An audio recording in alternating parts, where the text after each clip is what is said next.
So you're prepping for the UGC NET exam, and you know the Romantics are a massive topic. Well, you've come to the right place. This is your essential guide to a period that completely rewrote the rules of literature. We're talking about a revolutionary shift from the cold, hard reason of the Enlightenment to the explosive, personal feeling of a brand new age. Let's dive right in. Honestly, if you want to understand the Romantics, it all comes down to this one single idea. M.H. Abrams came up with this brilliant metaphor. Before the Romantics, art was seen as a mirror. Its job was to perfectly reflect the world, universal truths, reality as it is. But the Romantics, they smashed that mirror. For them, the artist was a lamp, a source of inner light whose job was to shine their own soul, their own unique feelings and imagination out onto the world. This leap from imitation to expression, that's the game changer. It's the master key to the entire period. Here's our game plan. We'll start with that great shift. Then, we'll map out the movement in 3 distinct waves. After that, we'll dig into the manifesto that officially launched the revolution, meet the radical rebels who came next, and, of course, we'll finish up with a UGC NET Power-Up quiz to make sure you're ready for exam day. Okay, so this whole revolution didn't just happen overnight. It was more like a powerful tide that came in 3 distinct waves. So let's get our bearings with a chronological map. Take a look at this. From about 1785 to 1800, we've got the early phase, where the seeds of this new way of thinking were just being planted. Then, from 1800 to 1815, things heat up. This is the high phase, where those ideas explode into a full-blown manifesto. And finally, the late phase, from 1815 to 1830, when a whole new generation of radical rebels crashes the party.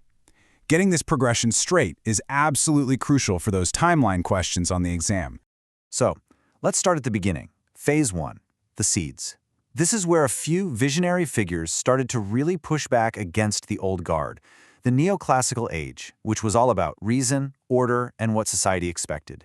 And you can't talk about pioneers without talking about William Blake.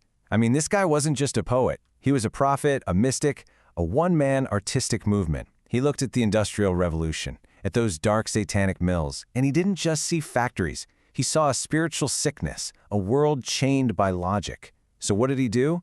He built his own mythological universe just to fight back. And this quote? It's pure Blake. The old way was all about balance and harmony. Blake said, no way. He believed that life, real progress, comes from the clash of opposites. You need reason and energy. You need love and hate. That dynamic tension, that's where the magic happens. He even created characters to represent this struggle. You've got Urizen, who is basically the god of cold, oppressive reason, the ultimate rule maker. And fighting him is Orc, the spirit of raw, fiery, revolutionary energy. For the NET exam, you gotta know these two and what they stand for. It's a classic Blakean concept. Okay, on to phase 2, the manifesto. This is where the high romantics, the first generation, took all that raw visionary energy from guys like Blake and started to shape it into an official movement. They were literally writing the new rulebook for poetry. And if you have to memorize one single quote from this entire period, this is it. This is from William Wordsworth's Preface to Lyrical Ballads, and it is the movement's Declaration of Independence.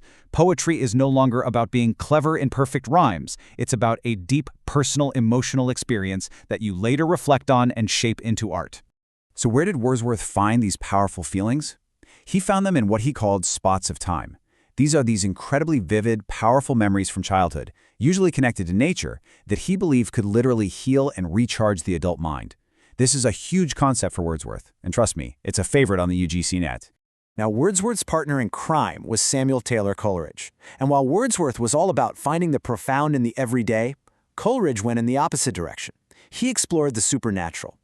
His whole mission was to make the fantastic feel real. And how did he do it? By getting us, the reader, into a state of willing suspension of disbelief. He's asking us to just go with it, to believe in the story, even for a moment. And this slide right here, this is huge. This is Coleridge's most important contribution to literary theory. He makes this critical distinction between fancy and imagination. Think of it this way. Fancy is just rearranging things that are already there, like moving furniture around in a room. It's a mode of memory. But imagination? Whoa, that's a divine creative force. It can melt everything down and recreate reality from scratch. For NET aspirants, knowing the difference is absolutely non-negotiable. And that brings us to Phase 3, the rebels. You know, if Wordsworth and Coleridge were the architects of the revolution, then the second generation, Byron, Shelley, and Keats, were the rock stars. They were younger, more radical, more intense, and tragically, all of them died way too young. First up, Lord Byron.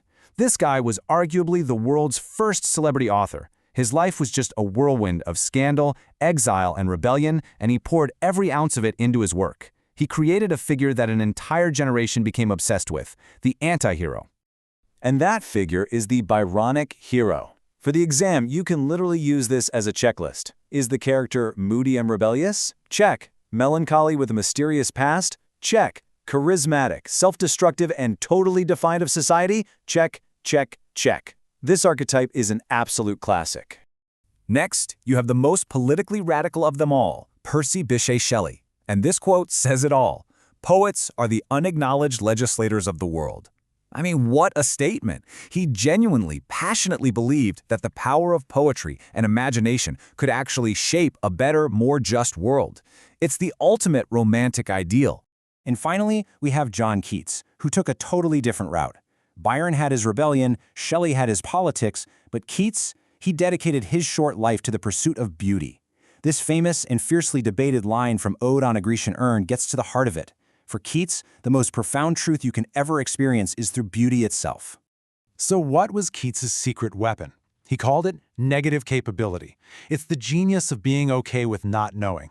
It's the ability to exist in uncertainty and mystery without, as he says, that irritable reaching for a simple fact or reason. He saw it in Shakespeare, and he considered it the absolute peak of artistic intelligence, a pretty clear contrast to what he saw as Wordsworth's need to always have a moral at the end of the poem. All right, you've absorbed the key figures and the core ideas. Now it's time to put that knowledge to the test. Let's shift gears into a rapid-fire quiz to get those brain cells firing, just like on exam day. You ready? Let's do this. Question 1. We know Wordsworth had his spots of time, but what was Keats's term for the idea that the world is a place of suffering designed to shape our souls? I'll give you a second. The answer is the veil of soul-making. Remembering that distinction is a great way to score points. Next question. Let's think about the wider romantic circle. Which iconic 1818 novel has the subtitle, The Modern Prometheus? That would be Mary Shelley's Frankenstein, of course, the ultimate tale of a romantic creator rebelling against the laws of nature. And for our last question, who came up with the insulting label, the Cockney School, for Keats and his friends, basically mocking them for being middle-class Londoners? The answer is the conservative Blackwood's Magazine. It's a great reminder that these literary debates were also intense social and political fights. So let's just end with this final thought. We started with that incredible metaphor of the artist as a lamp, a source of uniquely human inner light. But today, we live in a world driven by algorithms and artificial intelligence. It makes you wonder, right? Where does that creative light come from now? Something to think about. Thanks so much for joining me, and good luck with your studies.